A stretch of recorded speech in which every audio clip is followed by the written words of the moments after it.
Seguimos muy de cerca todas las actividades políticas e iniciativas políticas en la Comunidad de Aragón y desde hace algunos pocos años la brillante carrera política de Luisa Fernanda en muchos aspectos, tanto en los niveles locales, como fue el tiempo de la Alcaldía de Zaragoza, como en los niveles parlamentarios durante muchos años, como en su faceta de presidenta del Congreso de los Diputados y ahora de presidenta de la Diputación General de Aragón y también de eurodiputada.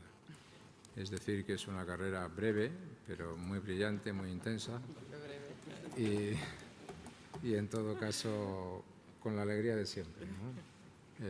Te recibimos. Y la presentación oficial será a cargo del presidente del Consejo de Estado, José Manuel Romay, al cual también le tenemos que agradecer su presencia aquí esta tarde. Y si él está dispuesto, pues le toca actuar ahora. Presentar a María Luisa Fernanda pues es para mí un motivo de especial satisfacción, porque es una persona por la que siento realmente admiración y afectos muy sentidos y muy merecidos.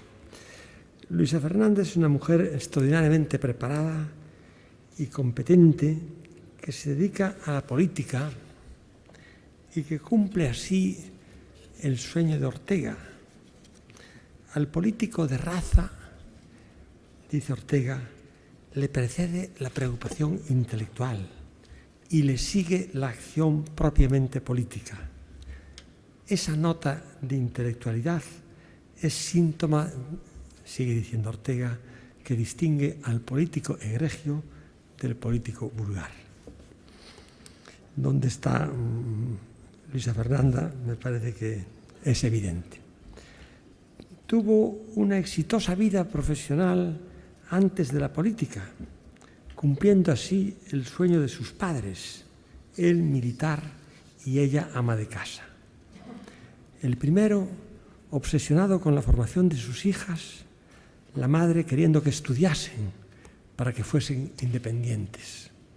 En esa cuna se formó su personalidad seria, competente, trabajadora, muy trabajadora. Una personalidad que la convierte en una política alérgica al populismo y a la demagogia, sometida solo al imperativo del interés general de Aragón y del interés general de España. Luisa Fernanda nos recuerda que los políticos no somos amos, sino servidores del interés general. Rudy forma parte de esa generación de políticas que el presidente Aznar, con un gran acierto, introdujo en su momento en la primera fila de la política española. Mujeres que no respondían a ninguna cuota, sino al talento, trabajo, a la voluntad y competencia. Mujeres como Loyola del Palacio, a la que me permitiréis que recuerde con cariño, y como Luisa Fernanda Rudy, que fue la primera alcaldesa de Zaragoza, la primera presidenta del Congreso de los Diputados y la primera presidenta de Aragón. Estas políticas del Partido Popular no fueron sino una muestra del imparable ascenso de la mujer española en todos los ámbitos profesionales, en los que han igualado e incluso superado a los hombres. Y si no, mirad las últimas promociones de los grandes cuerpos de la administración pública en los que la presencia femenina es apabullante. Luisa Fernanda lo ha sido casi todo en política y eso le ha permitido llegar a la conclusión de que se puede ser política por muchas cosas menos por dinero. La honradez ha sido norte y guía en su vida.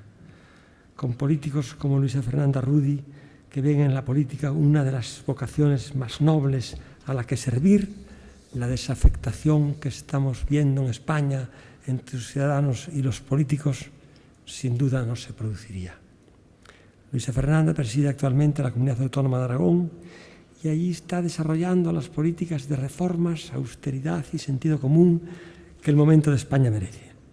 Es la primera presidenta de Aragón, con lo que el Reino de Aragón significa en la historia de España, y es una defensora, como yo, del Estado autonómico. Reconoce el papel fundamental que las comunidades autónomas han jugado en el proceso de modernización de España, haciendo que por su cercanía a los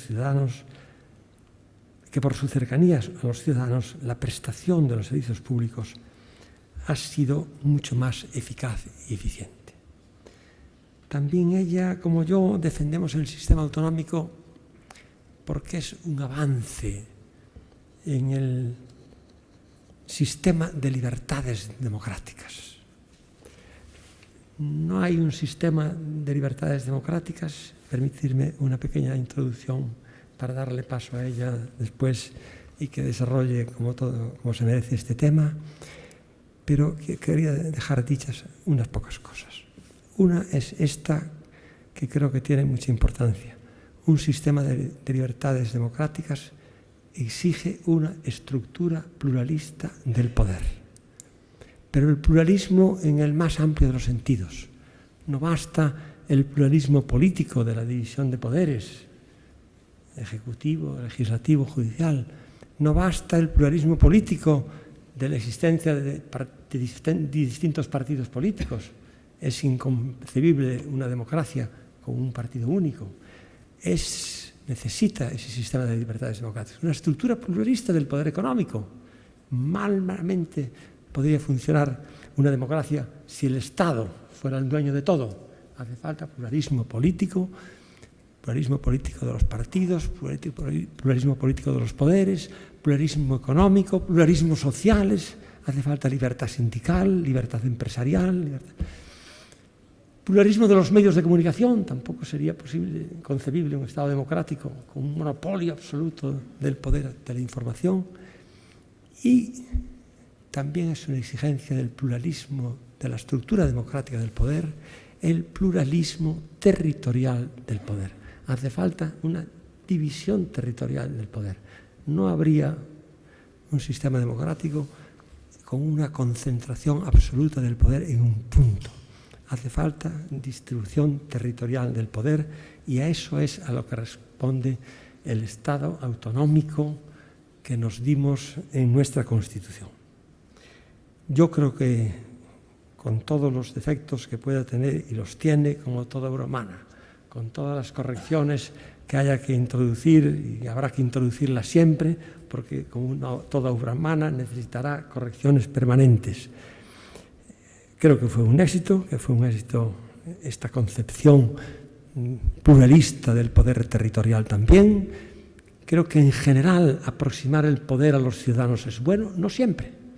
Hay algunos poderes que hay que alejar de los ciudadanos y para eso hay que inventarse Bruselas si no estuviera inventada, porque algunas decisiones solo se toman si se alejan de los ciudadanos. Si se acercan mucho, pues no pagan impuestos. Y los pueblos les cuesta mucho, si son pequeños, poner impuestos porque son sus vecinos los que los van a tener que pagar. Pero en general la aproximación del poder lleva a un mejor funcionamiento de los servicios públicos. Todos los que hemos tenido alguna experiencia en tener responsabilidades de poder en las comunidades autónomas lo hemos vivido eso muy bien. Pero es verdad que todo se desgasta con el tiempo. Hace unos años al Consejo de Estado se le consultó sobre un posible proyecto de reforma constitucional que incluía varias cosas, como recordaréis los que hayáis seguido estos temas, desde el orden de sucesión en la corona y la conveniencia de modificar esa prevalencia del varón que queda ahí como un anacronismo en nuestra realidad social. Se le consultaba sobre la incorporación del derecho europeo, si eso exigía reformas constitucionales o no. Se le consultaba también sobre el nombre que se debería dar a las comunidades autónomas y el orden que debían ser. No sé qué se podía buscar con eso, pero la consulta era esa: cómo se deben denominar las comunidades autónomas y en qué orden se deben enumerar. Y por último le consultaban sobre una reforma del Senado. Y el Consejo de Estado contestó, no voy a repetir todo el dictamen, algunas cosas eran muy sencillas. Lo de la sucesión en la corona no tiene ningún problema, hay que hacerlo cuando sea el momento. Es evidente que es un anacronismo. Esto del nombre de las comunidades autónomas, el Consejo lo despachó pues con mucha naturalidad, pues que se llame pues como las denominan sus propios estatutos. Todas se han dado un nombre a sí mismas, pues ¿para qué vamos a andar haciendo cambios? Y que se enumeren pues por el orden de antigüedad, que es el que se vienen, según el orden con que se vienen enumerando normalmente. Pero ya que nos preguntan ustedes sobre el Estado autonómico, dice el Consejo de Estado, querríamos decir algo. Y dicen 2 o 3 cosas que yo creo que siguen teniendo valor. Primero, creemos que el Estado autonómico ha sido un acierto y que se ha hecho una descentralización muy amplia. Creemos que está ya toda la descentralización hecha, todas las competencias transferidas, y la reforma constitucional que sugerimos es, si acaso, derogar el 152 de la Constitución, que es el que permite seguir transfiriendo competencias aún siendo exclusivas del Estado, porque eso está derivando en un acoso permanente al Estado para que se desapodere cada día de más competencias, y creemos que no, que eso ya hay que terminarlo, hay que cerrarlo, darlo por hecho y si acaso derogar ese artículo de la Constitución. Y lo segundo que querríamos decir es que, hecha esta gran descentralización y esta operación de tanto calado político que ha dado lugar a la aparición de estas entidades tan importantes como son las comunidades autónomas, lo que nos queda es conseguir que ahora todo eso funcione armónicamente. Y eso sí que nos preocupa, que quizá el Estado no tenga todas las capacidades para garantizar que todo ese conjunto tan potente, tan variado, tan rico, tan interesante, funcione armónicamente, y tiene que funcionar armónicamente. Y tercero, pues quizá también haya que pensar en las posibilidades que el Estado tiene para responder de una obligación constitucional que tiene, que es garantizar la solidaridad entre todos. Y el Consejo de Estado deja ahí hechas estas reflexiones. El tema del Senado pues se tiene que extender mucho más, porque realmente era una consulta un poco extraña, porque es muy difícil que un órgano consultivo le pueda decir al Gobierno cómo debe ser el Senado, porque el Senado es un órgano político, puramente político, y ahí el componente político es extraordinario. Si el Gobierno que sea o las fuerzas políticas que se hayan puesto de acuerdo tienen una fórmula política para constituir una segunda Cámara legislativa, pues bueno, pues quizá el Consejo de Estado podría hacer alguna observación sobre el encaje jurídico de eso y la técnica legislativa a aplicar, pero preguntarle al Consejo de Estado cómo debe de ser el Senado, que es una decisión política 100%, bueno, y el Consejo de Estado lo que hace en esa hipótesis, pues comentar distintas posibilidades que se ofrecen en el derecho comparado, pero con sin la base política imprescindible para poder formar un juicio definitivo sobre eso. Y con esto yo creo que he terminado ya, muy honrado de poder decir lo que dije de Luisa Fernanda, que lo siento bien, y con esta pequeña introducción que me permite traer aquí pues una aportación que se ha hecho desde esta institución que ahora mismo en la que estoy yo trabajando, y que creo que fue muy atinado para los intereses generales. Muchas gracias. Muy bien. Muy buenas tardes, presidente Aznar, presidente del Consejo de Estado, queridos amigos. En primer lugar, y antes de empezar mi intervención, quiero agradecer sinceramente al presidente Aznar, presidente de FAES, su invitación para participar en este curso de verano de FAES. Es un curso de verano, este Campus FAES, que tiene un reconocimiento muy amplio. Yo creo que acrisolado a lo largo de mucho tiempo, y sobre todo en muchas ocasiones, lo mismo que FAES en su trabajo permanente, viene haciendo de punta de lanza, trayendo a la palestra temas o llevando a la palestra temas que luego adquieren plena actualidad. Así que, querido José María, querido presidente, muchas gracias. Muchas gracias, Javier, también, Javier Zarzalejos, secretario general de la Fundación. Y gracias no solo por esta invitación, sino por el apoyo que nos das con la Escuela de Verano de Tarazona, que ya he aprovechado para hablar contigo, y que este año, si Dios quiere, celebraremos el 5º aniversario, y que gracias también al plantel de ponentes que desde aquí, desde FAES, nos aportáis, pues somos, no voy a decir la hermana pequeña del Campus FAES, pero bueno, aspiramos a ello. Ignacio, muchas gracias por haberme, director del curso, también por haberme invitado. Y por último, José Manuel, muchísimas gracias. Muchísimas gracias por tus cariñosas palabras que, como todos podéis imaginar, están influidas por el cariño y el aprecio que nos tenemos desde hace muchos años. Y ya entrando en materia, durante esta mañana todos ustedes han tenido la oportunidad de escuchar distintas reflexiones sobre la reforma de la Administración, la reforma del sistema educativo o la reforma del Estado vista desde la sociedad civil. Y mañana van a tener la oportunidad de tratar temas de tanta enjundia como la reforma de las instituciones democráticas o las reformas que necesita España. Casi todos estos temas han sido o van a ser expuestos por expertos juristas. Por ello entenderán que en mi ponencia sobre el modelo territorial no la planteé desde una visión jurídica, sino que, primero, porque no soy docta en la materia, y segundo, porque, dada mi condición de presidenta del Gobierno de Aragón, lo mejor que creo que puedo hacer es aportar mi visión, siempre subjetiva, eso está claro, pero de quien se enfrenta día a día a las tareas de gobierno de una comunidad autónoma. No hay duda de que en estos momentos sería poco coherente hablar de reforma del Estado sin plantearnos la salud del modelo territorial. Este configura una parte sustancial del mismo y, además, en estos momentos, este modelo territorial yo creo que está puesto en cuestión como nunca antes lo había estado. Se viene repitiendo hasta la saciedad, y yo es una opinión que la comparto, que en España llevamos tiempo inmersos en una triple crisis. Por una parte, una crisis económica, una crisis social y una crisis institucional. Y seguramente todos estaremos de acuerdo en que cuando las sociedades entran en crisis, inmediatamente tienden a buscar culpables. Y siempre hay culpables de las crisis, eso está claro. Pero en ocasiones esta situación origina que vayan más allá y que conviertan, con mayor o menor razón, a algunos presuntos culpables en chivos expiatorios.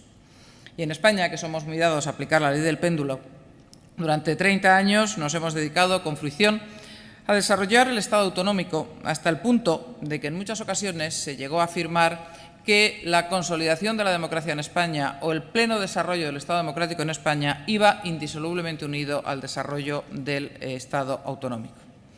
Sin embargo, seguramente siguiendo esa ley del péndulo a la cual hacía referencia hace un momento, la percepción que en estos momentos tiene gran parte de la opinión pública española y, por no decir la publicada, es que las comunidades autónomas somos las causantes de todos los males que afectan a España, o por lo menos de gran parte de ellos, debido no solo a una mala gestión, sino que, incluso yendo más allá, lo que se discute en estos momentos, lo que está abierto, sometido en el debate nacional, es el propio modelo territorial diseñado en la Constitución de 1978.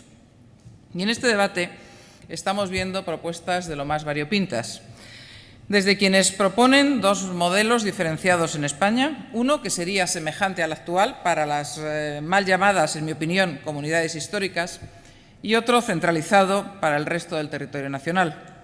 O también quien plantea la recentralización de competencias como la sanidad o la educación, con el argumento de que una administración más centralizada es o sería más eficaz y más barata. Por no hablar o recordar a quienes defienden el modelo federal, y en fin, algún partido político importante de este país está en ello, sin ser capaces de explicar a renglón seguido qué diferencias prácticas o cuáles son las diferencias prácticas entre el modelo federal que defienden y el autonómico vigente. Pero antes de seguir adelante, permítanme que les dé algunas cifras que estoy segura que nos pueden permitir tener una visión, cuando menos, no sé si decir más ajustada a la realidad o sí más gráfica de la realidad. Como todos ustedes conocen sobradamente, en la Unión Europea tenemos modelos de administraciones públicas para todos los gustos, desde países con modelos muy centralizados, y siempre que hablamos de países de administración muy centralizada, todos recordamos a Francia, o países con diferente grado de descentralización política y administrativa. Entre ellos podríamos hablar de Alemania, con un Estado federal claramente definido, o de Italia, que aunque no se define como un Estado federal, sin embargo, sus regiones están dotadas de diverso grado de autonomía, teniendo además algunas de ellas un régimen especial. Pues bien, si comparamos el importe del gasto público de algunos de estos países medido en porcentaje de su PIB, veremos que no hay correspondencia entre una menor descentralización y el menor gasto público. Así, En Francia, en el año 2012, su gasto público llegó hasta el 56,6% de su PIB. En Italia, este mismo gasto público alcanzó el 50,7% del PIB. En Alemania, el 45% y en España, el 43,3%. Simplemente no lo valoro, lo dejo ahí como elemento de comparativo. Y si ahora analizamos la distribución entre los distintos niveles de administración de los parámetros españoles en cuanto a gasto público, deuda y déficit, veremos lo siguiente. En España, en el ejercicio del 2011, que es el último que el Ministerio de Hacienda ha cerrado, la última consolidación que ha hecho, el gasto público de la Administración central más la Seguridad Social alcanza el 53,4%. Las administraciones autonómicas gastamos el 34,30% y la Administración local el 12,30%. Es decir, que la suma de la Administración autonómica más la Administración local estamos por debajo de lo que supone el gasto de la Administración central. Bien, es verdad que la Seguridad Social tiene un peso muy importante.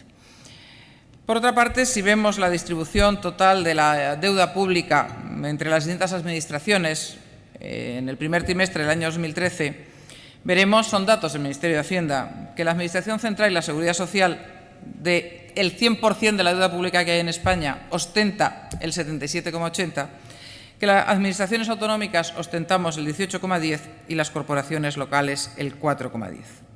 Y si ahora analizamos el déficit público del año 2012, veremos también con datos de Hacienda que la Administración central y la Seguridad Social han cooperado al déficit total de España con un 5%, un poquito más del 5%.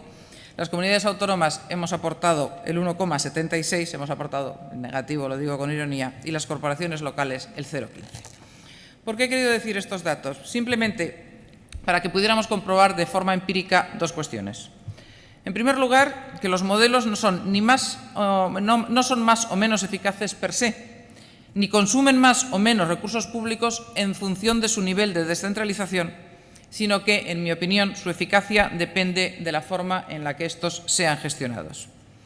Y, en segundo lugar, con los datos de la economía española, que la aportación de las comunidades autónomas a las cifras de deuda y déficit público son bastante menores que las que proporcionalmente, teóricamente, les corresponderían en función de su participación en el total del gasto público español. Con esto no quiero decir que tengamos que gastar más, simplemente es la foto fija que dejo ahí de cara a debatir después, si quieren, o de cara al debate que está abierto en los medios de comunicación. Estoy segura de que los ponentes constitucionales, cuando redactaron hace ya más de 3 décadas el título 8º de nuestra Carta Magna, nunca pensaron que las tensiones territoriales podrían sobrepasar los límites previstos en dicho título 8º. De la misma manera, dudo mucho que los denominados padres de la Constitución definieran un modelo territorial que pudiera derivar en la ruptura y segregación de algún territorio. Más bien al contrario, una adecuada y no sesgada lectura del título 8º y especialmente de los artículos 143, 148 y 151 certifica que lo que pudiéramos llamar el leitmotiv en la redacción del 78 era muy sencillo. En el avance o en la construcción del Estado autonómico podían existir 2 velocidades en el desarrollo competencial, pero finalmente un mismo punto de llegada en función de la voluntad política de las diferentes comunidades autónomas. Los llamados pactos autonómicos firmados tanto en 1992 como en 1996, 1992, recordemos, Partido Socialista en gobierno, Partido Popular en oposición, 1996, a la inversa, Partido Popular gobernando con alguien que se sienta aquí a mi izquierda de presidente del Gobierno y Partido Socialista en la oposición, pues ambos pactos autonómicos fueron los que permitieron un desarrollo del Estado autonómico armónico y acorde con el espíritu constitucional. Sin embargo, en mi opinión, la ruptura unilateral de esta práctica de consenso en la revisión del Estatuto de Cataluña, cuyo texto forzó los límites constitucionales y dio origen a que algunos de sus artículos, como todos recordamos, fueran o bien anulados o bien reinterpretados por el Tribunal Constitucional, ha originado un daño que casi me atrevo a calificar de irreparable en nuestro bloque de constitucionalidad. A mi modo de ver, el actual debate territorial se está sustentando sobre 2 extremos. Por un lado, como ya ha quedado dicho, la triple crisis que vivimos y, por el otro, las demandas siempre insatisfechas de los partidos nacionalistas, que rápidamente olvidaron, tras la aprobación de la Constitución, que la misma era fruto de un pacto político global, que no podía ser revisado a petición de parte sin que perdiera su valor y su esencia. Y afirmo esto con total rotundidad porque parte del actual debate sobre el modelo territorial se está sustentando sobre el olvido, el desistimiento e incluso la deslealtad institucional. No hay parámetros para el debate territorial fuera del armazón constitucional, así de claro y de rotundo. Y cualquier iniciativa en el sentido de la desagregación que se está manejando se hace sobre criterios no constitucionales y, por tanto, fuera de toda legalidad. Una vez llegados a este punto, y aunque algo más tarde vuelva sobre los desafíos nacionalistas, quiero dejar constancia aquí de que, en mi opinión, el modelo territorial definido en la Constitución ha sido útil y sigue siendo válido, y que si algo ha fallado han sido algunos, o muchos o pocos gobernantes, bien porque han querido y quieren ir más allá de lo que las leyes contemplan, bien por ser malos gestores o incluso por sus ínfulas megalómanas. A poco que alguien se proponga un análisis mínimamente serio y riguroso, comprobará cómo las comunidades autónomas han fomentado y garantizado un desarrollo equilibrado del conjunto de los territorios de España, o, por decirlo de otra manera, han minimizado los profundos desequilibrios que existían entre las provincias antes de 1978. No comparto, de hecho, la especie de demonización que últimamente se vierte sobre las comunidades autónomas, que más bien pienso que responde a una crítica sesgada que solo tiene en cuenta lo ocurrido en el último lustro, seguramente la parte más deteriorada y más negativa de la historia autonómica, y ha olvidado el conjunto de lo aportado por nuestro modelo territorial durante las 3 últimas décadas, aunque esto no quiere decir que entienda que el modelo no está necesitado de algunos ajustes. Dentro de apenas una semana, hará 2 años que tuve el honor de acceder a la presidencia de la Comunidad Autónoma de Aragón, y les aseguro que con la celeridad y la intensidad del transcurrir de los acontecimientos, 2 años es tiempo más que suficiente para conocer al detalle las virtudes y los defectos de nuestro modelo territorial. Una visión que complementa a los años que, como se ha recordado aquí, como presidenta del Congreso y como parlamentaria nacional, tuve la oportunidad de participar en primera persona en el funcionamiento ordinario del Estado. Mi impresión, por resumirla en una frase corta, es que España posee un buen modelo territorial que, sin embargo, como acabo de decir, necesita de algunos ajustes. ¿Es posible aplicar un mismo modelo en la planificación y gestión de los servicios públicos esenciales en una comunidad autónoma con una población de más de 7 millones de habitantes, una extensión de 8.000 kilómetros cuadrados y aproximadamente 180 municipios, como por ejemplo Madrid, que en otra, como Aragón, con una población 5 veces y media menor, con un territorio 6 veces mayor y que multiplica por 4 el número de municipios? Con ejemplos concretos, ¿es aplicable el modelo de gestión sanitaria de Madrid a Aragón?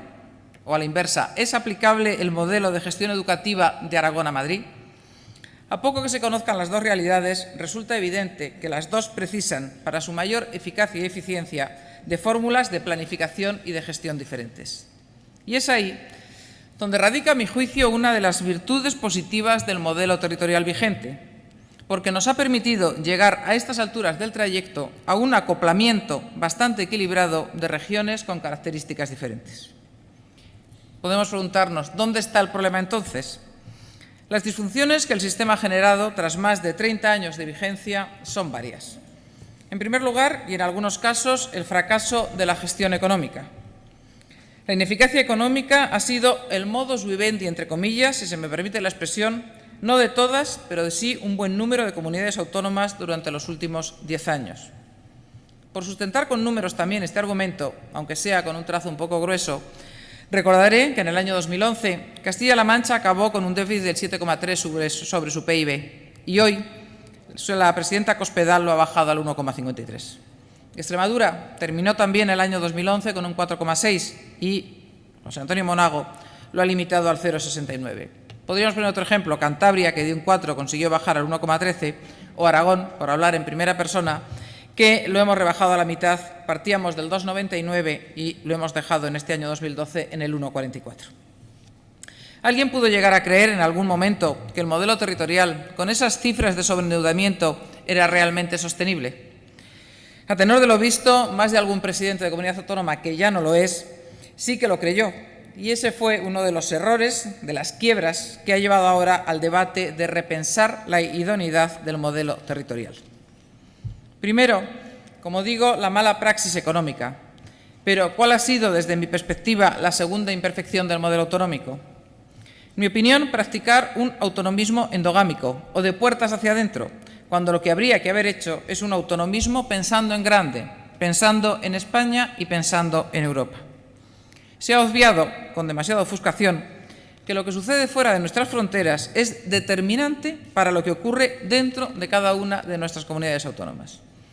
Constituye un error general considerar a las regiones como entes aislados. En muchas ocasiones digo que no somos islas, porque hay quien lo piensa, fuera del alcance del efecto de las decisiones que adopte la Administración General del Estado, el Gobierno de España, o las instituciones europeas, Comisión y Consejo.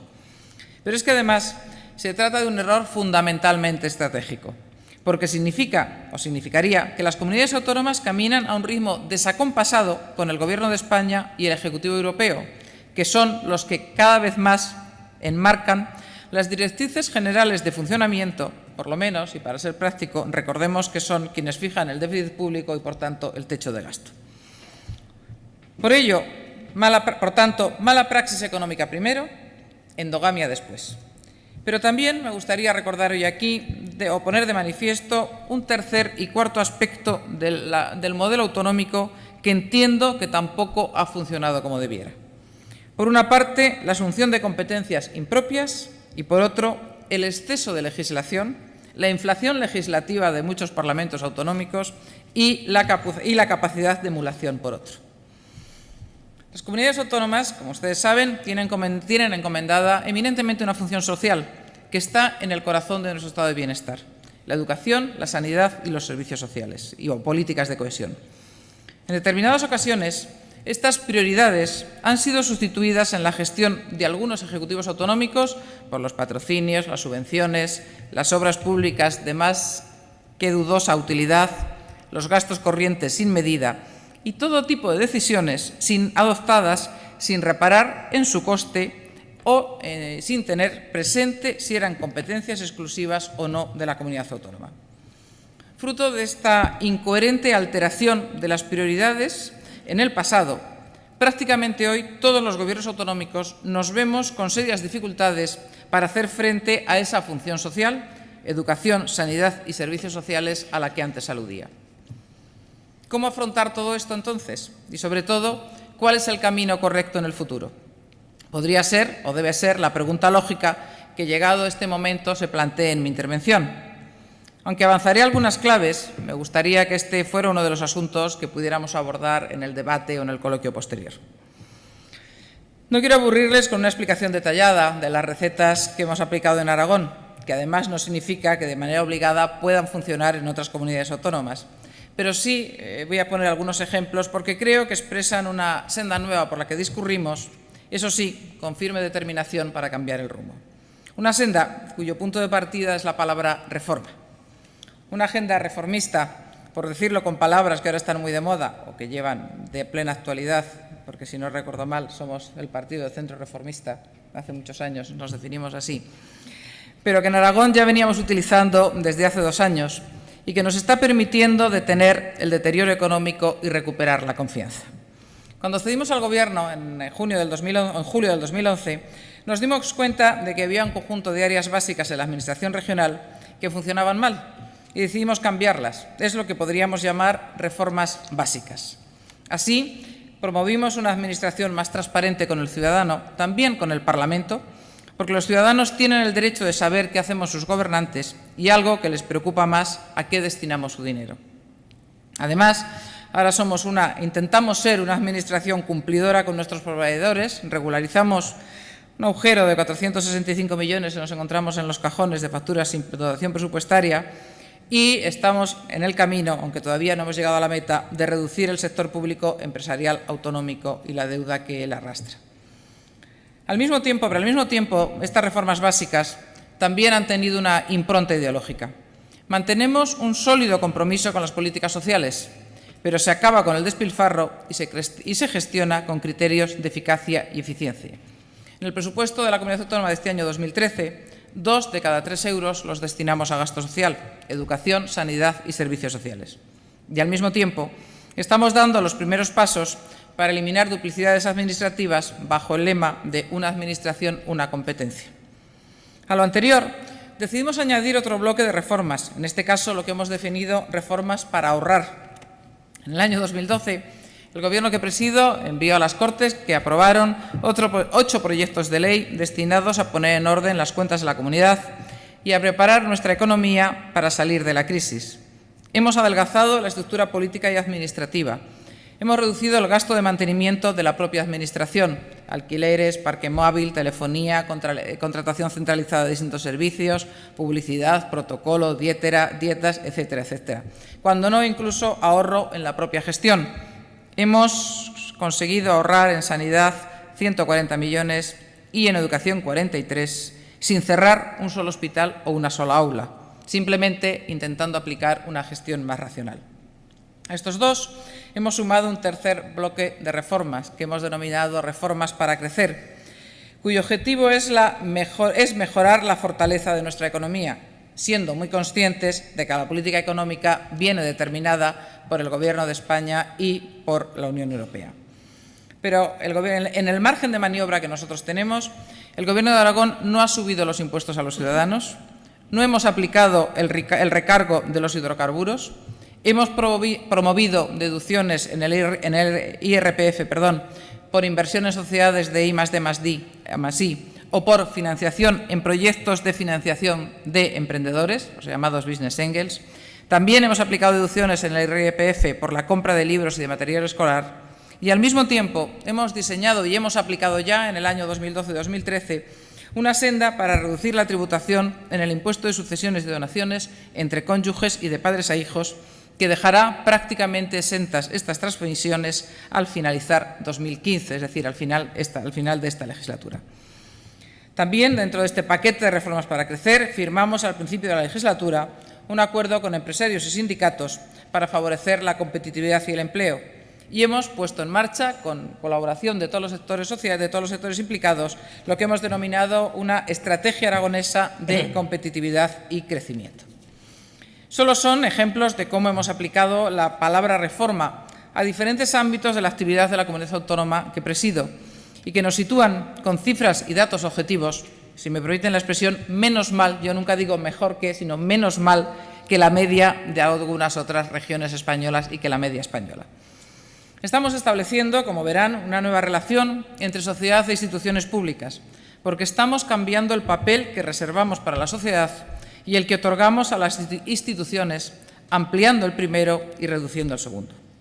Lo anterior es aplicable a España, pero particularmente aplicable a las comunidades autónomas donde, como afirmaba anteriormente, reside esa función social que es el corazón de nuestro estado de bienestar. Reitero, educación, sanidad y políticas sociales.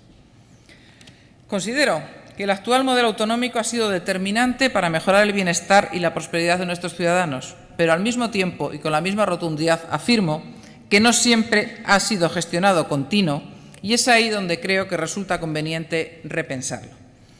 La aplicación de reformas ordenadas y sensatas por parte de las comunidades autónomas es, a mi parecer, el salvavidas que permitirá al modelo sobrevivir e incluso mejorar. Pero no nos engañemos. Con la misma rotundidad quiero decir algo esta tarde aquí. Estas reformas necesarias para corregir las disfunciones existentes no pueden ser ni implícita ni explícitamente impuestas, ni pueden suponer menoscabo de la autonomía política o de la capacidad legislativa que la Constitución nos asigna a las comunidades autónomas. Cuando oigo voces que se levantan en defensa bien de una recentralización radical o de una España con lo que podríamos denominar dos velocidades autonómicas, pienso que no son conscientes del arraigo que las administraciones autonómicas han alcanzado entre la población y de que esos modelos pudieron tener su oportunidad en la transición cuando se redactó la Constitución, pero en estos momentos es prácticamente imposible desandar el camino recorrido. ¿Significa esta afirmación que el modelo actual es intocable? Sinceramente no, pero su reforma requiere cuando menos de dos premisas previas. Definir cuáles son las reformas necesarias y cuál es el instrumento más adecuado para acometerlas, además de contar con un consenso político suficiente. En primer lugar, tendríamos que ser capaces, la Administración central y las comunidades autónomas, de diseñar un método de trabajo para, con lealtad institucional, definir las disfunciones existentes. A continuación, elegir el instrumento legislativo más adecuado a aplicar, bien a través de modificación de la legislación básica o incluso ir más allá y acometer la tarea tantas veces definida como pendiente de, entre comillas, la tarea definida como pendiente de cerrar el modelo autonómico.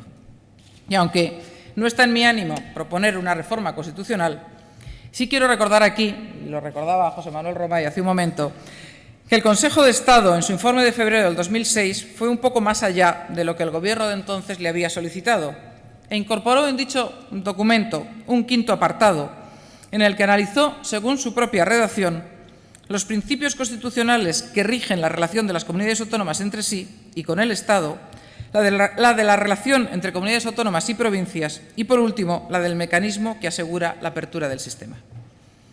Con respecto al principio de solidaridad, el informe pone de manifiesto, entre otras cosas, y abro comillas, la Constitución no determina ni su ámbito ni su contenido, cierro comillas, y que a pesar de que estas características han venido siendo suplidas por la jurisprudencia, vuelvo a abrir comillas, texto del Consejo de Estado, parece conveniente revisar el tratamiento que la Constitución hace a este principio básico.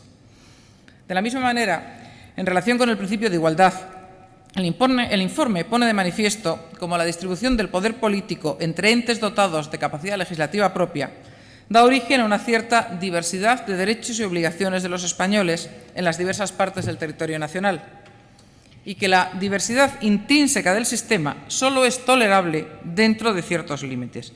Y por ello, y vuelvo a texto del informe, dice textualmente: el principio general de igualdad de los españoles, consagrado en el artículo 14, ha de ser complementado con normas que sirvan tanto para garantizar la diversidad potencial como para prevenir sus eventuales excesos. He querido traer aquí estos dos aspectos del referido informe únicamente como muestra de la complejidad de la tarea pendiente, pero para llevarla adelante, incluso aunque no se acometiera una reforma constitucional, es imprescindible contar con la colaboración, cuando menos, del Partido Socialista y, si fuera posible, de otras fuerzas políticas, circunstancia que yo no veo muy probable en estos momentos. En conclusión, y termino ya, en mi opinión, el modelo territorial de la Constitución de 1978 sigue siendo válido, aunque necesita de ciertos reajustes de diferente nivel y complejidad. La mayoría de las comunidades autónomas, me atrevo a decir que casi 15, nos encontramos cómodas en él. Las dos restantes nunca lo van a estar si no tienen un estatus claramente diferente a las demás, donde, entre otras cosas, quede limitada su solidaridad con el resto de España y les permita ejercer las competencias de un Estado propio sin alguna de las cargas inherentes al mismo, pero eso sí, con las ventajas que les da estar bajo el paraguas de España como país miembro de la Unión Europea.